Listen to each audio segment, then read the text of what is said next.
그런 의미에서 우리 계약을 해지해야 할 것 같아요. Di episode selanjutnya, posisi Baek Sojung dan Ban Joyeon di Yongsung Department Store akan kembali seperti semula. Ban Joyeon sebagai manajer umum dan Baek Sojung sebagai pemimpin tim perencanaan. Ban Joyeon datang menemui Ketua Jung sebelum upacara perjanjian kerja antara kota Hana dan Yongsung Department Store dilakukan. Kwon In Kyung terlihat datang bersama Ban Joyeon. Tampaknya ia yang sebelumnya sudah mengundurkan diri pada Ketua Jung akan kembali kerja pada Ban Joyeon. Ban Joyeon datang menemui Ketua Jung untuk berkompromi dan memohon. Ia meminta agar Ketua Jung yang sekaligus neneknya membatalkan rencananya untuk memecat Baek Sojung. Dan tanpa diduga, Ketua Jung yang sebelumnya sangat keras, akhirnya sedikit luluh.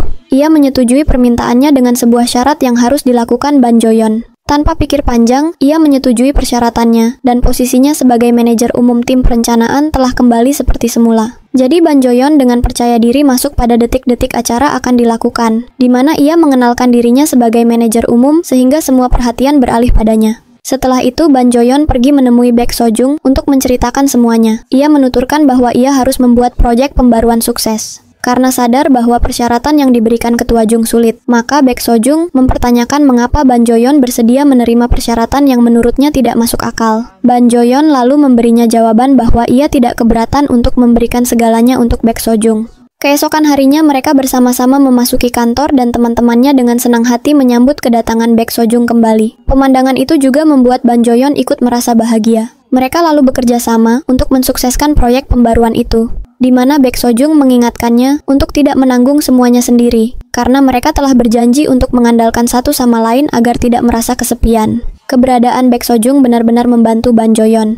Di tengah keheningan malam saat semua karyawan lainnya telah pulang, Ban Joyeon yang lelah terlihat memeluk Baek Sojung. Ia lalu mengantarnya pulang. Kali ini Baek Sojung lebih dulu memberikan isyarat tangan yang berarti aku cinta kamu. Kemudian dibalas Ban Joyeon dengan isyarat yang sama. Ia juga tersenyum bahagia saat melihat susu coklat yang diberikan Baek Sojung untuknya. Di sisi lain, Baek Sojung menerima tawaran dari seseorang untuk bekerja di Amerika. Dan sebelum mengambil keputusan, ia menemani Ban Joyeon menonton band rock favoritnya. Namun, masalah kembali muncul, karena tiba-tiba mereka mendapatkan kabar bahwa konser perayaan pembaruan telah dibatalkan, padahal pembukaannya sebentar lagi akan dilakukan. Hal itu menjadi pukulan baru bagi Ban Joyeon, karena jika ia gagal dalam proyek pembaruan ini, maka ia akan kehilangan segalanya. Dan tampaknya untuk memperbaiki proyek itu, Ban Joyeon akan meminta bantuan pada kenalannya. Di sisi lain, Baek Sojung menjadi bimbang dengan pilihannya. Tetapi sepertinya, Baek Sojung akan memilih untuk tetap tinggal dan menjadi pacar Ban Joyeon, karena ia pun sebenarnya tidak memiliki alasan untuk pergi.